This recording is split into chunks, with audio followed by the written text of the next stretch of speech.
સહજાનંદ સ્વામી મહારાજની જય, બાપા શ્રીની જય, સદગુરુઓ શ્રીની જય, સ્વામિનારાયણ ભગવાનની જય.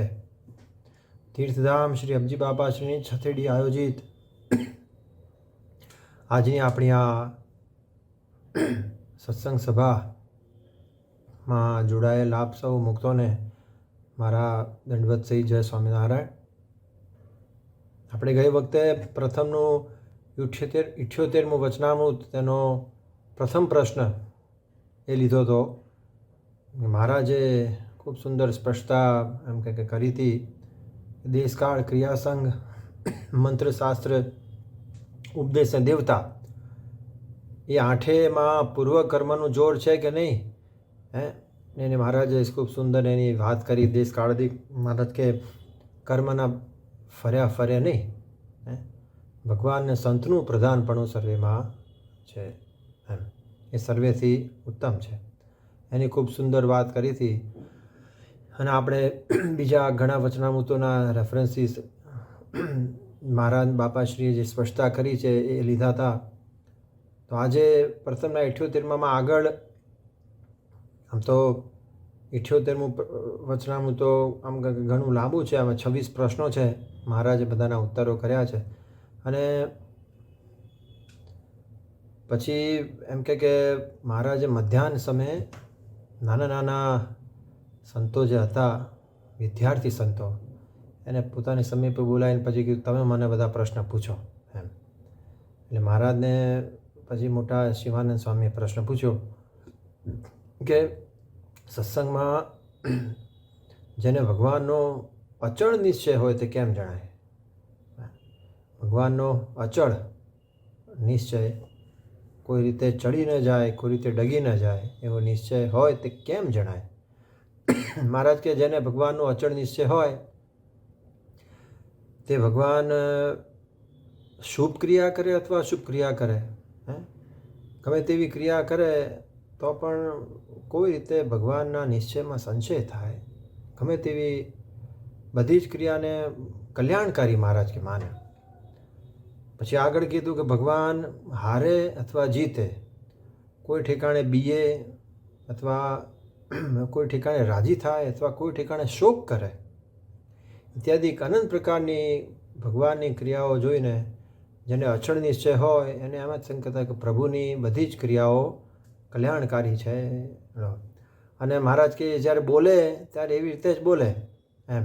ત્યારે મહારાજ કે જાણીએ જેને ભગવાનનો અચળ નિશ્ચય છે. આવા અચળ નિશ્ચયની જે વાત આવી એમ આમ બીજા કેટલાક વચનામૃતોમાં મહારાજે નિશ્ચયની વાત કરી છે. આપણે આગળ પ્રથમનું 63મું વચનામૃત લીધું હતું. એમાં પહેલો જ પ્રશ્ન નૃસિંહ સ્વામીનો કે જેને ભગવાનનો પરિપક્વ નિશ્ચય ન હોય તેને કેવા ઘાટ થાય, તેને કેવો સંકલ્પ થાય? એટલે મહારાજ કહે કે જેને ભગવાનનો પરિપક્વ નિશ્ચય ન હોય તેને તો ભગવાનમાં પહેલાં સામર્થ્ય દેખીને આનંદ થાય, ત્યાં સુધી નિશ્ચય રહે આનંદ થાય. પણ જ્યારે ભગવાનમાં સામર્થ્ય ન દેખાય ત્યારે અંતર ઝાંખું થઈ જાય. અને પોતાના અંતરમાં ભૂંડા જે દોષ હોય તે પોતે મહેનત કરે તો પોતાના ટાળે નહીં, ત્યારે ભગવાન ઉપર દોષ પરઠે. જે હું આટલા દાડાથી સત્સંગ કરીને મરી ગયો છતાં ભગવાન મારા દોષ ટાળતા નથી. આ બીજી વાત કરી. ત્રીજી વાત એમ કરી કે પોતાને કોઈ પદાર્થમાંથી મન પાછું હટતું ન હોય, વાસનાને લઈને પ્રયત્ન કરે તો પાછું હટતું જ ન હોય. એટલે એવો ને એવો દોષ ભગવાનને વિશે પરઠે કે જે મારે વિષય વાસના છે ને એમાંથી મન પાછું હટતું નથી એવું ભગવાનને પણ છે. ભગવાન ખાલી મોટા કહેવાય છે કારણ કે ભગવાનની બધી ક્રિયાઓ તો જુએ. આ લોકમાં ભગવાન એમના મુક્ત પધારે ત્યારે મનુષ્યના જેવી જ બધી ક્રિયા કરે ને મનુષ્યના જેવા જ વિષયાદિક પંચ વિષય છે એ ભોગવે, એવી લીલાઓ કરે. એ મોટા ભગવાન કહેવાય છે એમ, ખાલી ભગવાન મોટા કહેવાય છે. એવી રીતે મહારાજ કે જેને અંતરમાં સંકલ્પ થયા કરે એનો પરિપક્વ નિશ્ચય ન કહેવાય. અને પછી બીજો પ્રશ્ન, જેને ભગવાનમાંનો પરિપક્વ નિશ્ચય હોય તેને કેવા ગાઢ થાય?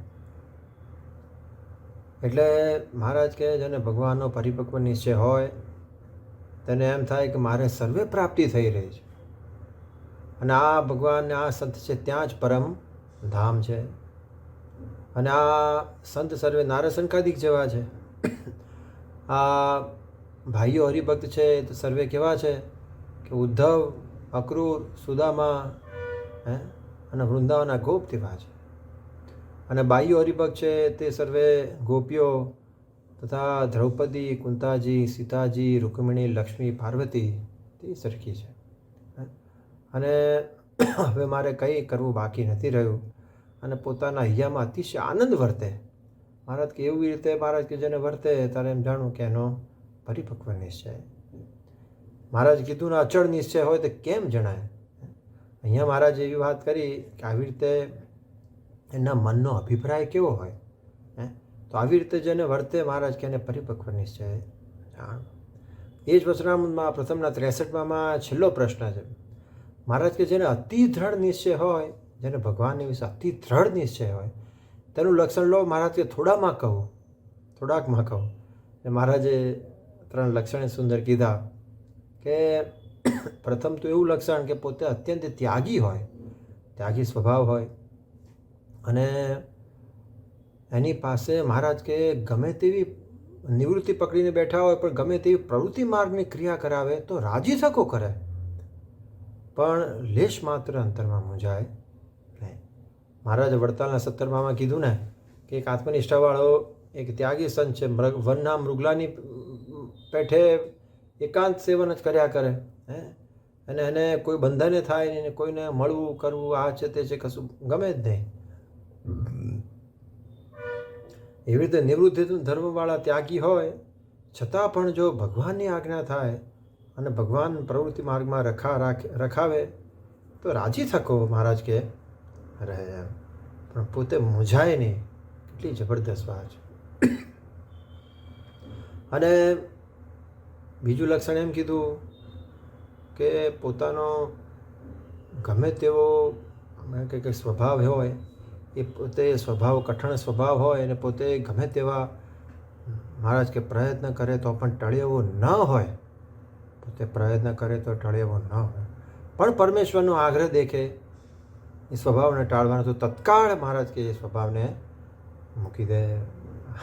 આ બધા લક્ષણો આપણને એમ થાય. આ જ વાત મહારાજે કીધી ને મધના 61માં.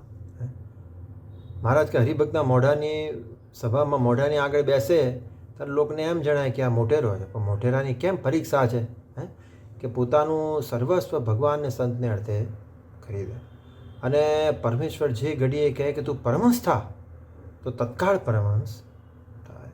કેટલું જબરદસ્ત લક્ષણ કીધું કે ભગવાન પરમેશ્વર કહે કે પરમહંસ થા તો તત્કાળ પરમહંસ થાય. તનું સર્વસ્વ ભગવાનને અર્થે અર્પણ કરી દે. મહારાજ કે પોતાનું કોઈ દિવસ એને મનાય જ નહીં અને સત્સંગને અર્થે માથું આપવાને પર મહારાજ કે રેડી થઈ જાય. સત્સંગને અર્થે માથું આપવાને અર્થે પોતે એમ કે આવા લક્ષણ હોય એ મહારાજ કે મોટેરો છે. અહીંયા એ જ વાત કરી કે ગમે તેવો કઠણ સ્વભાવ હોય અને પરમેશ્વરને મૂકવાની વાત કરે પ્રથમના 63માં. જેને અતિ દ્રઢ નિશ્ચય છે તેના મહારાજ થોડાકમાં લક્ષણ કહું છું. એની આ વાત ચાલે છે. એટલે ત્રીજું લક્ષણ પછી મહારાજ કે પોતાને કંઈક વર્તમાનમાં ઠીક જેવું જણાતું ન હોય છતાં પણ પરમેશ્વરની કથા વાર્તા કીર્તનાદિ કરવું, ભગવાનના સંતનું સેવા કરવી ઇત્યાદિ જે પ્રસન્નતાના સાધન તેમાંથી પોતાનું મન લેશ માત્ર પાછું હટે નહીં. રાજી થકો મહારાજ કે કરે લેશ માત્ર પાછું હટે નહીં. કોઈ દિવસ ભગવાનનો ને સંતનો અવગુણ લે નહીં, પોતાનો જ અવગુણ લે. આવી બધી વાત ઘણી બધી વાત મહારાજે કરી છે. છેલ્લાના 35માની આપણે આગળ એક વચનામૃતમાં વાત કરી હતી કે જેને એવી મતિ હોય કે દેશકાળાદિક ગમે તેવા ભૂંડા થાય તો પણ ભગવાનને સંતને વિશેથી એની જે નિષ્ઠા છે તે કોઈ કાળે મટે નહીં. એવો મહારાજ કે એનો કેવો મનનો અભિપ્રાય અને દેહનો આચાર હોય તે કહો, એવું શુક સ્વામીએ મહારાજને પૂછ્યું હતું. એમાં જે બીજું લક્ષણ કીધું કે પોતાની પ્રકૃતિને ભગવાન કે સંત મરોડે અને પોતાની પ્રકૃતિ પ્રમાણે ન વર્તવા દે અને પોતાની પ્રકૃતિથી બીજી રીતે વર્તાવે, ત્યારે કોઈ દિવસ મૂંઝાય નહીં અને ભગવાન સંતો અવગુણ ન લે, પોતાનો જ અવગુણ લે. આવી રીતે મહારાજ કે વર્તે. એટલે આ પ્રથમના 63માં એ જ વાત કરી કે ગમે તેવો કઠણ સ્વભાવ હોય એને પણ પોતે પરમેશ્વરનો આગ્રહ હોય તો મૂકી દે. એટલે આમ કે મહારાજ કે જેને અતિ દ્રઢ નિશ્ચય હોય એના લક્ષણ છે. નિશ્ચયની વાત મહારાજે ઘણી બધી જગ્યાએ કરી છે, પણ જે અચળ નિશ્ચય, અડગ નિશ્ચય, એવી જ રીતે લોયાના પહેલા વચનામૃતમાં મહારાજ કે ઉત્તમ, મધ્યમ ને કનિષ્ઠ જે 3 પ્રકારના જ્ઞાન તેના શા લક્ષણ છે. પણ એ જ્ઞાન જે છે એ નિશ્ચયને રિલેટેડ છે, એટલે આપણે એ લઈએ છીએ. જે લોયાના પહેલા વચનામૃતમાં મહારાજે વાત કરી. એટલે મહારાજ કહે કે જેમ પ્રથમના 63માં પરિપક્વ નિશ્ચય ન હોય તેને કેવા ઝાડ થાય એ વાત કરી. એમાં પહેલું જ વાત એ કરી કે ભગવાનમાં સામર્થ્ય દેખે ત્યારે આનંદ થાય, પણ ના દેખે ત્યારે મન મૂંઝાય. એવી જ વાત મહારાજ અહીંયા કરી લોયાના પહેલામાં કે કનિષ્ઠ નિશ્ચય, કનિષ્ઠ જ્ઞાન કોને કહીએ કે ભગવાનનો માં પ્રતાપ દેખીને નિશ્ચય કરે. પહેલાં ભગવાનનો પ્રતાપ દેખે, જ્યારે પ્રતાપ દેખીને નિશ્ચય કરે, પછી જ્યારે ભગવાનમાં એવો પ્રતાપ ન દેખાય અને દુષ્ટ એવા જન હોય એ ભગવાનનું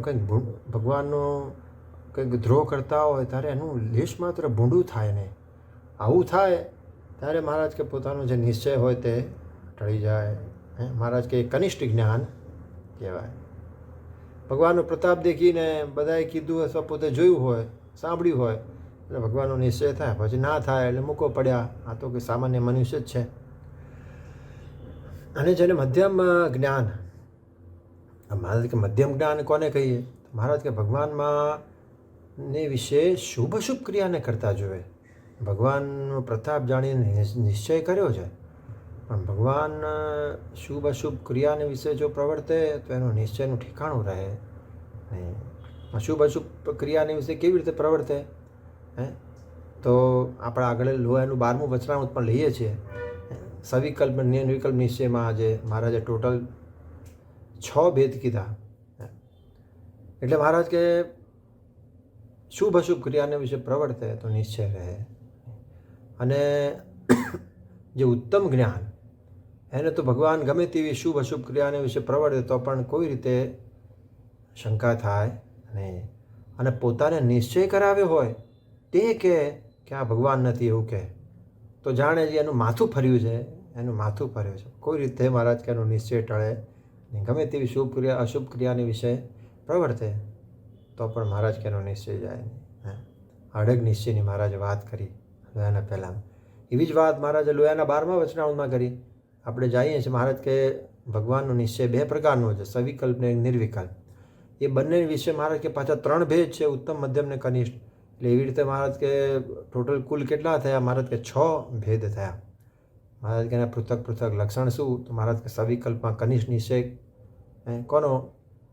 તો કે મનુષ્ય જેવા જ મહારાજ કે કામાદિક શત્રુમાં પોતે પ્રવર્તે ભગવાન ત્યાં સુધી નિશ્ચય રહે, પણ મહારાજ કે જો વધારો કરે તો એનો નિશ્ચય રહે. પછી મધ્યમ સવિકલ્પમાં મધ્યમ મહારાજ કે મનુષ્ય કરતાં બમણા કામાદિકને વિશે પ્રવર્તે તો મહારાજ કે પછી ત્યાં નિશ્ચય રહે.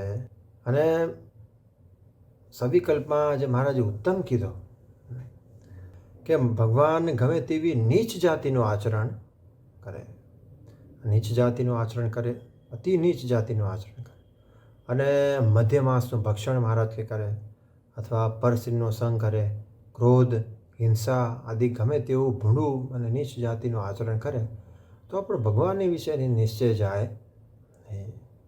અને કેમ? કારણ કે એણે એવું જાણ્યું છે કે ભગવાન છે સર્વેના કરતા છે અને પરમેશ્વર છે અને પોતે ભોગતા છે. અને જે ક્રિયા જગતને વિશે પ્રવર્તે છે તે અંતર્યામીપણે નિયંતાપણે રહ્યા છે ભગવાન તે થકી જ પ્રવર્તે છે. કહેતા ભગવાન પોતે સર્વે ક્રિયાને કરાવે છે એમ નહીં, પણ એ એમ જાણે છે કે ભગવાનની અંતર્યામી શક્તિ જીવ પ્રાણી માત્રની વિશે રહી છે. આત્યંતિક પ્રલયના વખતે એમ કે માયાના ઉદયની વિશે જડપણે જીવ પ્રાણી માત્ર જીવાદિક બધા જીવો રહ્યા હતા. પછી જ્યારે શ્રીજી મહારાજે મૂળ અક્ષર દ્વારા બ્રહ્મને, બ્રહ્મ દ્વારા મૂળ પુરુષને, મૂળ પુરુષ દ્વારા માયાને પ્રેરણા કરીને એમ કે ઉત્પત્તિ કરી, ત્યારે જીવ પ્રાણી માત્રને ઉચ્ચ નીચ દેહની પ્રાપ્તિ થઈ અને પછી સ્થાવર જંગમ સૃષ્ટિની રચના થઈ.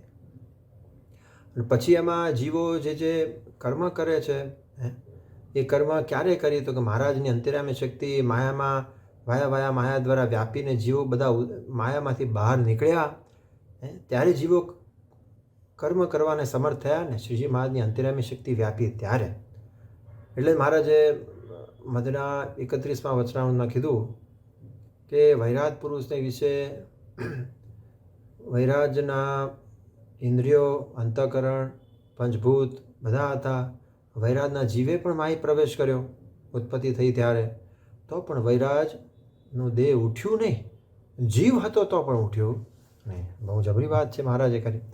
વાસુદેવ ભગવાને પુરુષ રૂપે કરીને જ્યારે પ્રવેશ કર્યો, એન્ટ્રી લીધી, ત્યારે વૈરાજ પોતે પોતાની ક્રિયા કરવાને સમર્થ હતા.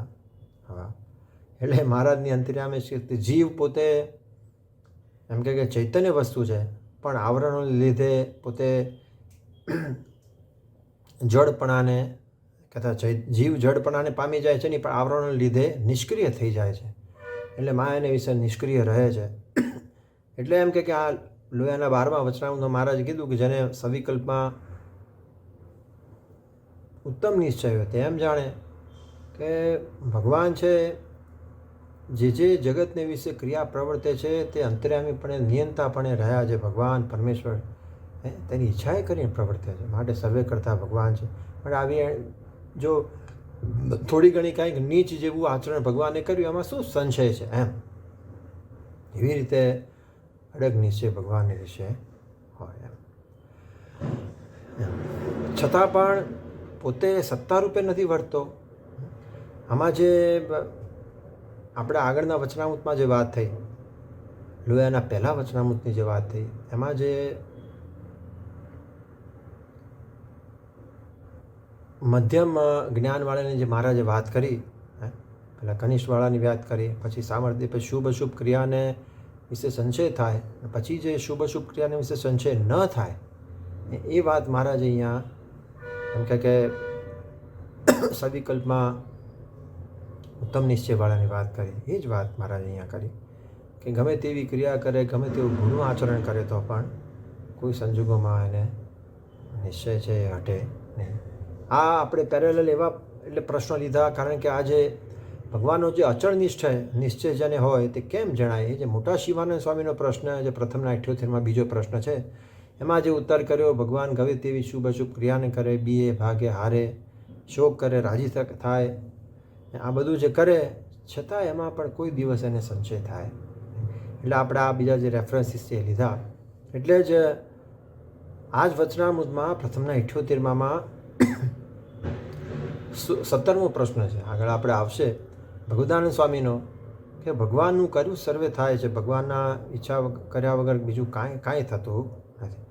જ્યારે ત્યાં પણ છતાં પણ અહીંયા ભગવાનને અને સંતને, ભગવાનના ભક્તને જ્યારે ભૂણાદિષ્કાળદિકનો યોગ થાય છે ત્યારે એને કેમ ટાળતા નથી ભગવાન, અને તેને ટાળવાના મનસૂબા કરે છે.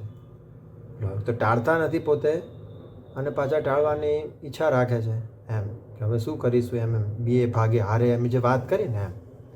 એટલે મહારાજે ભગવદાન સ્વામીને એ જ ઉત્તરમાં કીધું કે એ તો પરમેશ્વર ભગવાન જ્યારે પોતે પ્રગટ થાય ત્યારે એ તો એવી રીતે જ હોય છે કે પોતે મનુષ્યના જેવી સર્વે ક્રિયા, સર્વે ચરિત્રો કરે, પણ એનાથી કંઈ અધિકપણે વર્તે નહીં એમ. કોઈ વાર જ્યારે જણાવવું હોય ત્યારે જણાવે, જેમ 55 કીધું. મહારાજે કીધું ને કે જ્યારે શ્રી કૃષ્ણ ભગવાન ભીષ્મને મારવા ઉતાવળા થયા ત્યારે પોતાનો મનુષ્ય ભાવ ભૂલી ગયા અને દિવ્ય ભાવ જણાયો, અને પોતાનો ભાર પૃથ્વી સહન કરવા સમર્થ ન થતી આવી, મનુષ્ય ભાવ ભૂલી ગયા કહેતા મનુષ્ય ભાવ મૂકી દીધો, પણ એની વિસ્મૃતિ થઈ એમ નહીં, એવું બાપાશ્રીએ જણાવ્યું.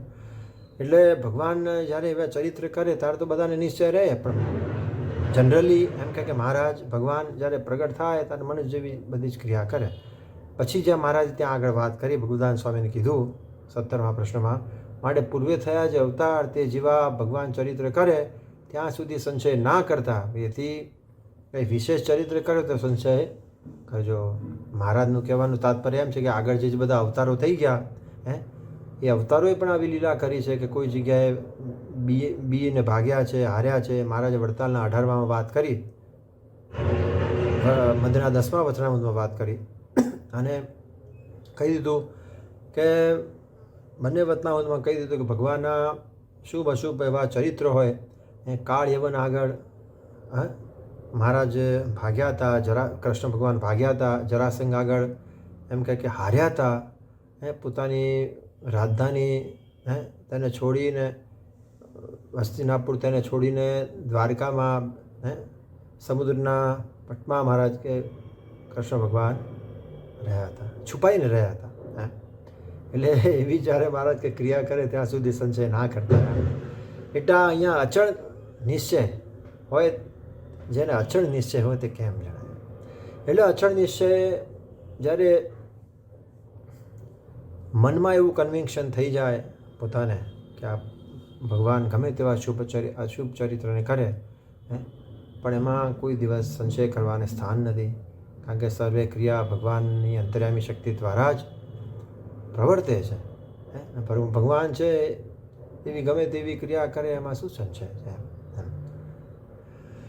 પણ પછી જ્યારે નિર્વિકલ્પમાં જે કનિષ્ઠ નિશ્ચયની જે વાત કરી મહારાજે કે ભગવાનને શુભ અશુભ ક્રિયાને કરતા થકા અકર્તા માને, એ સ્થિતિની વાત થઈ. શું સ્થિતિની વાત થઈ કે પોતે જ્યારે સત્તા રૂપે વર્તે, અને પોતે જ્યારે સત્તા રૂપે આત્મસત્તા રૂપે વર્તે ત્યારે પોતાને અકર્તા માને. એને મહારાજે કીધું ને, માનો ચૈતન્ય રૂપ તમારું સુખ દુઃખ સર્વેથી ન્યારું. જ્યારે પોતે સત્તા રૂપે વર્તે એટલે જ મહારાજે પછી એમાં આગળ દૃષ્ટાંત આપ્યું કે રાસ પંચાધ્યાયીમાં સુખજીએ જે વર્ણન કર્યું એને સાંભળીને રાજા પરીક્ષિતને દોષ પડ્યો કે ધર્મરક્ષક એવા ભગવાન તેણે પરદારાનો સંગ કેમ કર્યો. એમ સુખજીએ ચરિત્ર કરી જાણ્યું કે ભગવાન કૃષ્ણ ભગવાન તો બ્રહ્મરૂપ છે, તો બ્રહ્મનો ગુણ કેમ છે તો કે સર્વેમાં વ્યાપક છે અને સર્વે ક્રિયાને કરાવડાવે છે. અને ભગવાન તો નિર્ગુણ હોય, એના વિશે કોઈ ક્રિયા શ્રી કૃષ્ણ ભગવાન જે ક્રિયા કરે છે તે ક્રિયા સર્વે ભસ્મ થઈ જાય છે. એવી રીતે ભગવાનને નિર્લેપ જાણે. એટલે કનિષ્ઠમાં નિર્વિકલ્પ નિશ્ચયમાં કનિષ્ઠ ભેદ કીધો. પછી જે ભેદ પડ્યા તે સર્વે ઉપાસનાને લઈને મહારાજે વાત કરી કે શડુલમીય રહિત એવા જે શ્વેતદીપને વિશે નિરન્મુક્ત, તેઓ પોતે થકો વાસુદેવ ભગવાનની સેવા કરે. બાપાશ્રીએ કીધું કે બ્રહ્મ જેવા અને મૂળ અક્ષર જેવા જાણીને શ્રીજી મહારાજને ભજે. ઉપાસનાના ભેદ તે નિર્વિકલ્પ નિશ્ચયમાં મધ્યમ છે, અને પોતે અષ્ટાવરણ અનંત કોટી બ્રહ્માંડો તે જેના એક રૂપમાં ઉડે છે એવું પુરુષોત્તમનું ધામ જે રૂપ જે અક્ષર તે રૂપ ત્યાં રહ્યો થકો પુરુષોત્તમની સેવા કરે. એ નિર્વિકલ્પમાં મહારાજ કે ઉત્તમ, અને મૂર્તિમાં રહીને મૂર્તિના રોમે રોમના નવીન નવીન સુખ લે એ નિર્વિકલ્પ નિશ્ચયમાં અતિ ઉત્તમ નિશ્ચયવાળા મુક્તની વાત બાપાશ્રીએ ત્યાં લુયાના 12માં સમજાવી. એટલે આ અચળ નિશ્ચયની વાત મહારાજે કરી. હવે આગળ ઘણા પ્રશ્નો છે, આપણે એક બીજો લઈએ કે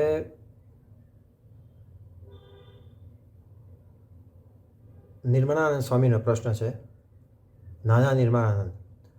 એટલે સ્વામીએ પ્રશ્ન પૂછ્યો કે ભગવાનને સંતને વિશે કેમ કરીએ તો દોષ બુદ્ધિ ન થાય. ભગવાનને સંતને વિશે દોષ બુદ્ધિ ક્યારે ન ભાસે. એટલે મહારાજે એમ કીધું કે આગળ જે ઉત્તર કર્યો ને, પ્રથમ કીધું એવો જેને અચળ નિશ્ચય હોય તેને ભગવાનને વિશે કોઈ રીતે દોષ બુદ્ધિ ભાસે નહીં. આપણે એ જ વાત બધી થઈ, ભગવાનને વિશે કોઈ રીતે દોષ બુદ્ધિ થાય જ નહીં. અને પછી જ્યારે સંતનો મહિમા વિચારે, ભગવાનના દાસનો મહિમા વિચારે, મહારાજે એ શબ્દ મૂક્યો, અને પછી ત્યારે ભગવાનના દાસ તે વિશે પણ કોઈ રીતે દોષ બુદ્ધિ થાય નહીં. મહારાજે પ્રથમના 31મા વચનામૃતમાં મહારાજે પ્રશ્ન પૂછ્યો કે એક હરિભક્ત છે તે નિવૃત્તિ પકડીને બેસે છે અને વચને કરીને કોઈ દુખાવતો નથી, પણ કોઈની પરમેશ્વર કે એમના સંતની ટેલ ચાકરી નથી કરતો. અને બીજો ભક્ત છે પરમેશ્વરની સંતની ટેલ ચાકરી કરે છે, વચને કરીને કોઈ દુખવાય છે. બેમાં કોણ શ્રેષ્ઠ છે? ગરીબ ભક્તનો પ્રશ્ન છે. પછી મહારાજે એ પ્રશ્ન મુક્તાનંદ સ્વામીને બ્રહ્માનંદ સ્વામીને તેડાવ્યા અને એમને એ જ પ્રશ્ન સંભળાવ્યો. એટલે બે જણે એવો ઉત્તર કર્યો કે જે નિવૃત્તિ પકડીને બેઠો છે એના કરતાં જે ભગવાનની સંતની ટેલ ચાકરી કરે છે, સંતની ટેલ ચાકરી કરે છે, ભલે વચને કરીને કોઈ દુખવે છે, તો મહારાજ કે એ સંતોએ કીધું કે બે જણે કીધું કે એ શ્રેષ્ઠ છે અને એ ભક્તિવાળો છે. મહારાજે એ ઉત્તરને માન્ય રાખ્યો. મહારાજ કે એવો ભક્તિવાળો હોય તો ભગવાનના વચનમાં ખબરદાર રહીને, મહારાજ કે જો ટેલ ચાકરી સંતની કરતો હોય અને એમાં જે સ્વાભાવિક અલ્પ દોષ છે તે દોષને જોવા એ મોટી ખોટ છે. પછી ત્યાં રહસ્યાર્થમાં બાપાશ્રીએ ખૂબ સુંદર સ્વાભાવિક અલ્પદોષની વાત કરી છે કે સ્વાભાવિક અલ્પદોષ ક્યાં? બહુ બોલવાની, ધાર્યું કરવાની પ્રકૃતિ હોય, શાંત સરળપણું ના હોય, દેહનો સ્વભાવ કોઈને મળતો આવે એવો ના હોય. આવા સ્વભાવ હોય તો મહારાજ કે એ સ્વાભાવિક અલ્પદોષ કહેવાય. એટલે મહારાજ કે જ્યારે ભગવાનના ભક્તમાં જો એવા સ્વાભાવિક અલ્પદોષને દોષ જોવાની જો પ્રકૃતિ હોય તો ભગવાને જે અવતાર ધારણ કર્યા બ્રહ્માંડને વિશે, તો એમની ચરિત્રને વિશે, એમની ક્રિયાને વિશે પણ દોષના જોનારાને દોષ જણાયા વગર રહે નહીં. મહારાજ હમણાં આપણે વાત થઈને પ્રથમના 78મા 70મા પ્રશ્નમાં ભગવદાનંદ સ્વામીને કહી દીધું, એટલે પૂર્વે થયા જે અવતાર તે સરખા ભગવાન ચરિત્ર કરે તો મહારાજ કે ત્યાં સુધી સંશય ના કરતા, કહેતા આગળના અવતારો થઈ ગયા એ બધાએ આવી ક્રિયા કરી છે, બીએ ભાગે હારે, કોઈ માન કરે, અપમાન કરે, ગમે તે કરે, ક્રોધ કરે, ગમે તેવું કરે એમ. એટલે પ્રથમના 31માં મહારાજ કે દોષના જોનારાને શું ભગવાનને, ભગવાનના સંત શું કલ્યાણકારી નહીં? એ તો કલ્યાણકારી છે. મહારાજ કે અવળી બુદ્ધિઓ અંદર અવળું જ ભાષે. મહારાજ કે શિશુપાળ હતો એમ જ કહેતો હતો કે આ 5 પાંડવ છે તો વર્ણશંકર છે અને 5 જણે પાછી એક સ્ત્રી રાખી માટે પાપી પણ છે, અને કૃષ્ણ છે એ તો પાખંડી છે કે પોતે જ્યારે જન્મ્યો ત્યારે એક બગલો માર્યો, વાછડો માર્યો, મધના પૂડા ઉખેડ્યા, મધુ નામે કે એણે દૈત્ય નથી માર્યો એમ. અને વર્ણશંકર એવા પાંડવો તેણે શું પૂજ્યો હોય તેણે શું ભગવાન થયો? મહારાજ કેવી રીતે એવો દોષ બુદ્ધિવાળો પાપી જે શિશુપાળ એણે ભગવાનનો અવગુણ લીધો. પણ મહારાજ કહે એવી રીતે દોષ બુદ્ધિ જણાય ને, એવી દોષ બુદ્ધિ ન જણાય તેનો શું ઉપાય છે? એવો પ્રશ્ન અહીંયા મહારાજે પૂછ્યો અને આમાં ઉત્તર મહારાજે એ જ કર્યો કે જેને એવો અચળ નિશ્ચય હોય, અડગ નિશ્ચય, અચળ નિશ્ચય હોય તેને દોષ બુદ્ધિ જણાયનો પ્રશ્ન નથી. ભગવાનના જે દાસ, ભગવાનના દાસ, જે દાસની વ્યાખ્યા મહારાજે પ્રથમના 14મા વચનામૃતમાં કરી. મહારાજ કે ભગવાનના દાસ હોય તેનું તો કાંઈ કરવું બાકી નથી, તેના દર્શને કરીને તો બીજાનું કલ્યાણ થાય. પણ ભગવાનનું જે દાસ પણ આવું તે કઠણ છે. ભગવાનના જે દાસ હોય તેના શા લક્ષણ હોય? તો પહેલું જ લક્ષણ કહી દીધું મહારાજ કે ભગવાનના જે દાસ હોય તે દેહને પોતાનું રૂપ માને નહીં. પહેલી જ કન્ડિશન પોતાને આત્મા રૂપે માને, આત્મસત્તા રૂપે વર્તે, બ્રહ્મ રૂપે વર્તે, એ મહારાજે પહેલું લક્ષણ કીધું. અને પોતાના સ્વામીને ભોગવ્યાના જે પદાર્થ છે તે કોઈ દિવસ ભોગવે અને ભગવાનના પરમેશ્વરના વચનમાં જ પોતે વર્તે. મહારાજ કે એવી રીતે હોય ભગવાનનો દાસ કહેવાય. અને ભગવાનનો દાસ હોય અને જો ભગવાન અને પોતે જો દેહ રૂપે વર્તે તો મહારાજ કહે તો પ્રાકૃત હરિભક્ત કહેવાય. એટલે અહીંયા કીધું ને કે ભગવાનના દાસનો મહિમા વિચાર. મધ્યના 62મા વચનામૃતમાં મહારાજ કહે કે ભગવાન આ જગતને, સંસારને વિશે તો ભગવાન ને ભગવાનના જે ભક્ત છે તેનો બહુ મોટો મહિમા છે. અને ગમે તેવો પાપી જીવ ભગવાનના સંતને, ભગવાનના ભક્તને આશ્રિત થાય તો ગમે તેવા પાપ હોય તો નાશ પામે.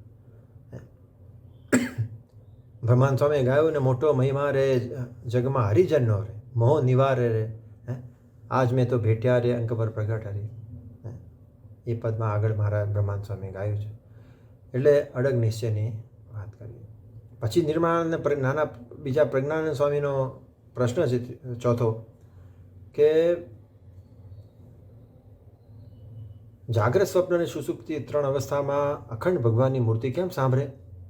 કહેતા શું ઉપાય કરે તો 3 અવસ્થામાં ભગવાનની મૂર્તિ સાંભળે?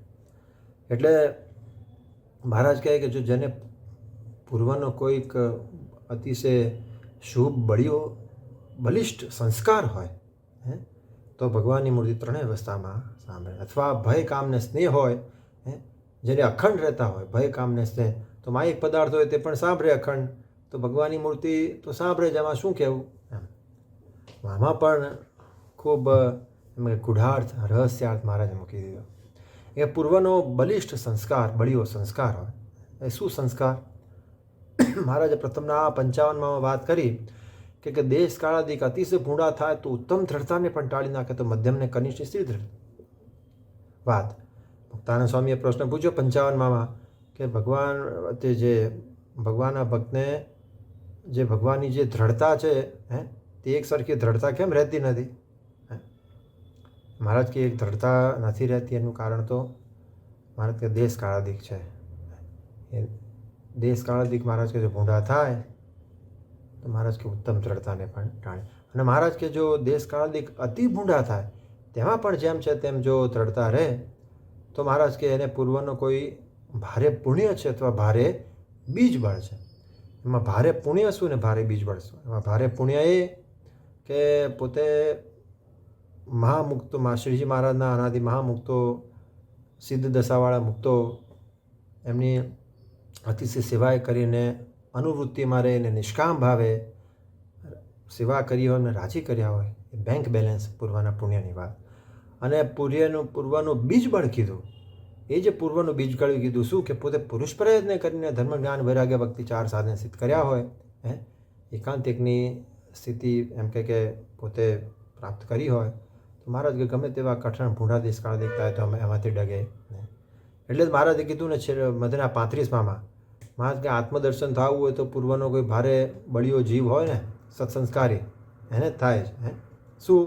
મહારાજે છેલ્લાના 36ના રહસ્યાર્થમાં બાપાશ્રીએ વાત કરી કે ભગવાનનું જ્ઞાન, ધ્યાન અને ઉપાસના એના વગર કોઈ કાળે આત્મા કે ભ્રમ દેખાય નહીં. મહારાજે ઉપાસક ભક્તને જ સત્સંસ્કારી કીધો છે. એટલે પૂર્વનો બળીઓ જીવ હોય કહેતા આવી રીતે પોતે પુરુષ પ્રયત્ન કરીને મહારાજ કે એવી રીતે બળીઓ જીવ હોય અથવા મોટા સંતને રાજી કર્યું એવું બળીઓ હોય તો મહારાજ કે 3 અવસ્થામાં ભગવાનની મૂર્તિ દેખાય. અને ભય કામને સ્નેહ હોય. મહારાજે ભયની વાત કરી, જન્મ મરણ મૃત્યુનો ભય હોય. મહારાજે કીધું ને મધના 36માં વચનામૃતમાં કે ભગવાનમાં અખંડ વૃત્તિ રહે તેના 4 ઉપાય છે. એક તો ચિત્તને ચોંટવાનો સ્વભાવ હોય, શુરવીરપણું હોય, ભય હોય ને વૈરાગ્ય હોય. ભય હોય તેને જન્મ મરણ યમ યાતના લખ 84નો ભય હોય એને કરીને ભગવાનમાં વૃત્તિ રાખે એમ. ભય કામ ને સ્નેહ, જેમ ગોપીઓ હતી એ કામ ભાવે કરીને ભગવાનને કૃષ્ણ ભગવાનને વર્યું હતું એમ, તો પણ કામ થઈ ગયું એમનું એમ. અને સ્નેહ, એને ભગવાનને વિશે સ્નેહ હોય અને મહારાજ કે જો મૂળપણે એમાં જો મહારાજ કે સ્નેહ કર્યું હોય તો મહારાજ કે પછી એ ટળે. પ્રથમના 57માં મહારાજે કીધું. એટલે ભય કામને સ્નેહ હોય તો માયિક પદાર્થમાં જો ભય કામને સ્નેહ હોય તો માયિક પદાર્થે વિસરતું નથી તો ભગવાન પછી ક્યાંથી વિસરે એમ. એટલે મહારાજે સ્પષ્ટતા કરી બાપાશ્રીએ રહસ્યાર્થમાં પ્રથમના 78માં કે સારંગપુરના 3જા વચનામૃતમાં શ્રવણ મનન નિધિધ્યાસને સાક્ષાત્કાર એ જે વાત કરી છે એમાં મહારાજે આગળ કીધું કે મનને નિધિધ્યાસ કર્યા વગર કોઈ રીતે ભગવાનનો કે આત્માનો કે ઇવન માયિક પદાર્થનો પણ કોઈ રીતે સાક્ષાત્કાર થાય નહીં. માયિક પદાર્થ વિસરી જાય છે તો ભગવાન તો ક્યાંથી સાંભળે એમ કીધું ત્યાં. અને અહીંયા એમ કીધું કે ભય કામને સ્નેહ જો માયિક પદાર્થને વિસરો તો માયિક પદાર્થ સાંભળે તો ભગવાન તો સાંભળે જ. એમાં શું કહેવું? એ ભાઈ વિરોધાભાસ છે. એટલે બાપાશ્રીએ ખૂબ સુંદર એની સ્પષ્ટતા કરી 78ના રહસ્યાર્થમાં કે શ્રીજી મહારાજ તો મોટા મોટા મુનિઓને યોગીઓને અનંત કલ્પ વીતી જાય ને, કોટી કલ્પ વીતી જાય તોય પણ મહારાજના દર્શન થાય નહીં એવા મહારાજ દુર્લભ છે, આકરા છે. એ પૂર્ણ પુરુષોત્તમ ભગવાન કેવળ કૃપા કરીને આજ પ્રગટ થયા અને પોતાના ભક્તોને કીધું છે કે જે માયિક પદાર્થમાં જેને ભય કામને સ્નેહ હોય તેને સાંભળે છે, તમે પણ અમારી મૂર્તિના સુખનો આલોચ રાખીને અમને સર્વેથી પર જાણીને અમારો મહિમા જાણીને અમારી મૂર્તિમાં વૃત્તિ રાખશો તો અમે તમને દેખાશું એમ વર આપ્યો છે. એવી રીતે મહારાજે અહીંયા આવી રીતે વાત કરી છે. તો આ ચોથો પ્રશ્ન હતો. હજી તો બધા ઘણા પ્રશ્નો છે પણ અત્યારે સમય થઈ ચૂક્યો છે, તો આપણે અહીંયા આજની આ સભાની પૂર્ણાહુતિ કરીશું. એ પહેલાં આપણે હવે થોડી વાર માટે અનાદિમુક્ત સદગુરુ મુનિસ્વામીની વાણીનો લાભ લઈશું અને ત્યારબાદ 2 મિનિટ ધૂન કરીને પછી આ સભાની પૂર્ણાહુતિ કરીશું. સહજાનંદ સ્વામી મહારાજની જય, બાપા શ્રીની જય, સદગુરુ શ્રીની જય, સ્વામિનારાયણ ભગવાનની જય.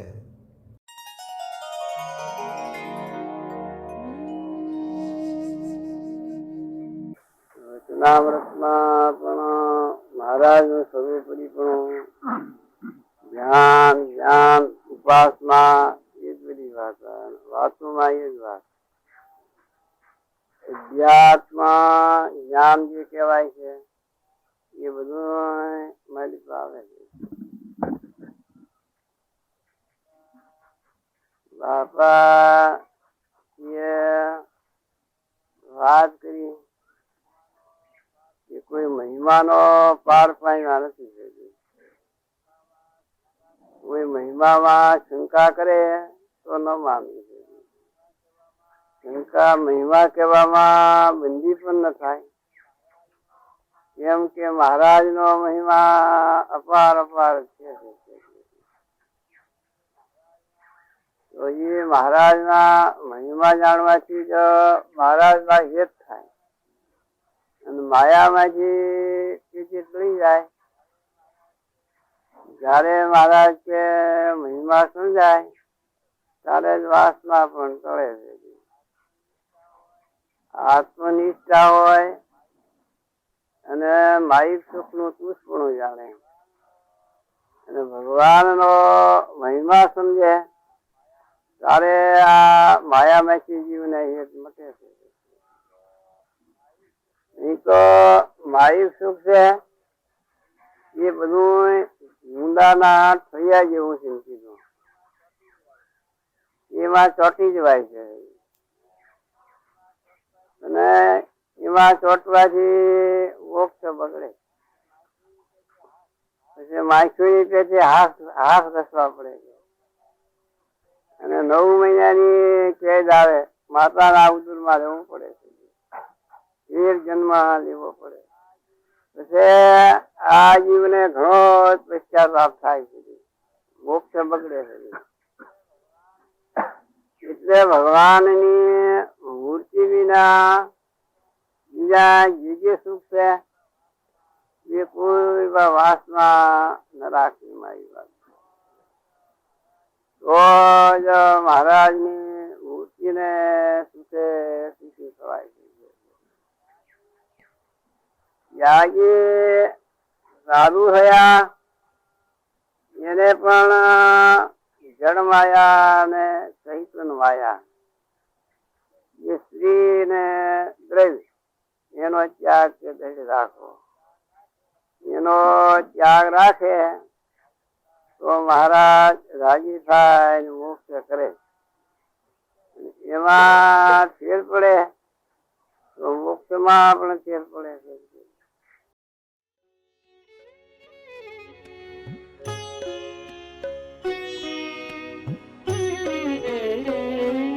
સ્વામિનારાયણ